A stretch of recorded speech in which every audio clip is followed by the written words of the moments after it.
Welcome to Be Better Thursdays, a video every Thursday to inspire you to be the highest version of yourself with strong vida. Be better every day.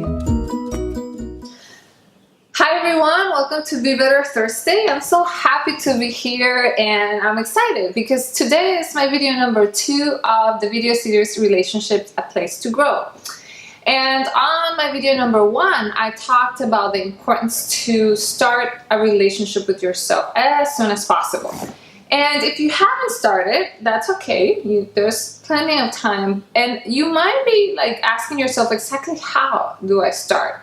And so what I want to do in this video series is I want to bring you on the subsequent video that I record. I want to give you an example of how I am practicing or how I am creating what I shared with you on video number 1.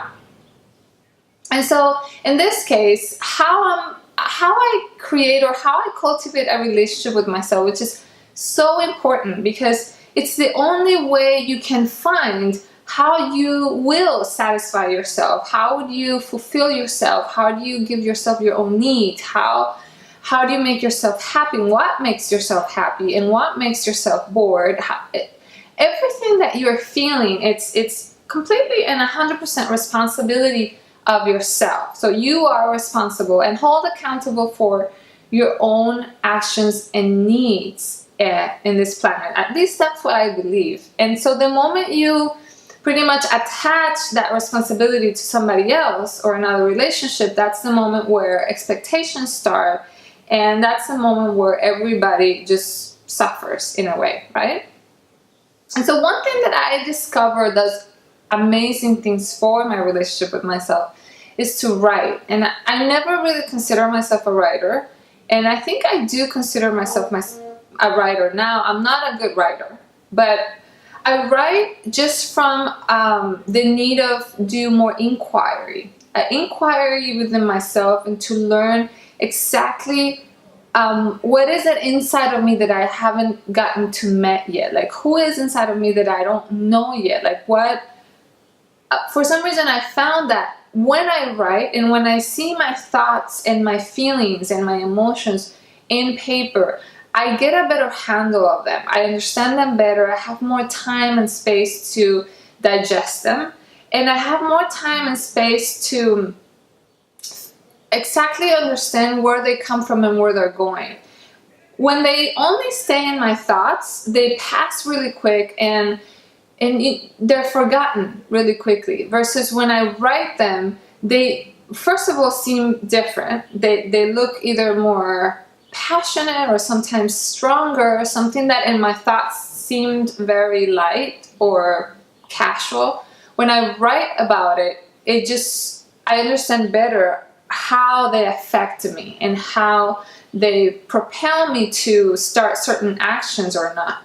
And so writing definitely cultivates a more intimate relationship with who you are, with who I am, I would say. And I suggest to write. Like I think journaling is one of the greatest ways to being able to learn about yourself better. And of course, when you know yourself better, then you can share better who you are with others. And with others understand who you are, they learn and it's so much easier for them to treat you, to understand you, to know who you are, to get more intimate with you, to share community or family or friendship or establish a more trusting relationship with you because they're more in touch with who you are because you are more in touch with who you are. And also you can recognize your flaws and things you like in other people. And so this is what leads me to my subject on video number 2,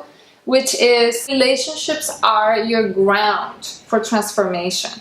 And they're not the only ground, but they're a very strong, valuable one that we really underestimate most of the time when we don't know. We actually have never learned this before. So the one thing to keep in mind is that your partner, and for the sake of this video, I'm just going to call it partner. It's not necessarily your romantic partner, but when I say partner, I'm really encompassing everybody that you have a relationship with. It could be your children, it could be your parents, it could be your friends, co-worker, anybody. So your partner is your teacher and is a messenger that has come to bring you a lesson, a very valuable lesson. The problem with this is that it never really looks like that.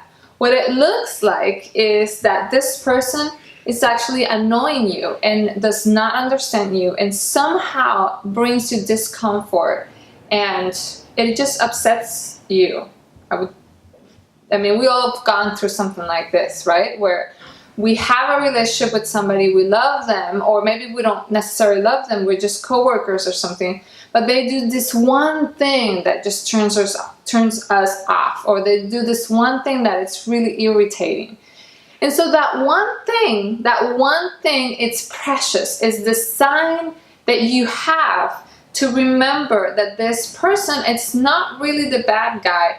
It really is your teacher and your messenger. And why, you ask? Where did you got this from? Like, why would that be the case?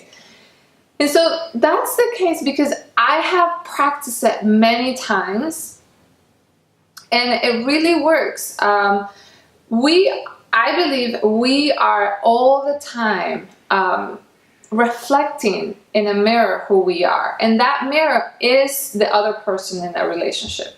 And so that person, it's only showing you a larger version, maybe like an enhanced version or a bigger version of who you are. And this, at first, it's very offensive and it's really hard to swallow, because when you see it in somebody else and somebody tells you, well, you're the same, it's really hard because we are not the same. We feel we're not. We've never done that in that way. We would never do that to irritate somebody. We would never, I don't know, smoke or treat somebody like that, right?